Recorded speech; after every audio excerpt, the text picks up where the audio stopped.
To my beautiful people, কি অবস্থা তোমাদের? আজকে তোমাদের আনকমন আইসক্রিম দেখাবো। প্রথমে চুলাটা জ্বালাই নিলাম, জ্বালাই একদম দুধ না সরি 3 চামচ দুধ দিলাম।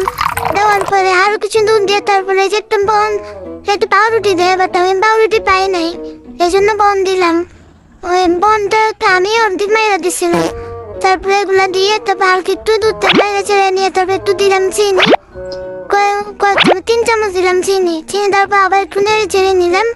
নেওয়ার পর হালকা একটু ঘন হয়ে আসছে, চুলাটা বন্ধ করে একটু ঠান্ডা হয়ে সাইডে রেখে দিলাম।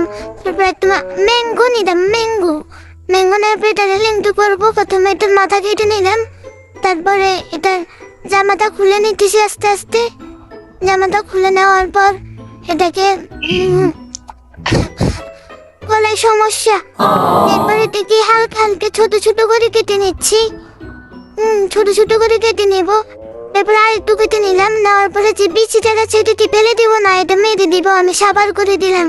তারপর হচ্ছে একটা গ্যালেন্ডার ব্লেন্ডার মেশিনে দুধগুলো ঢেলে দিলাম।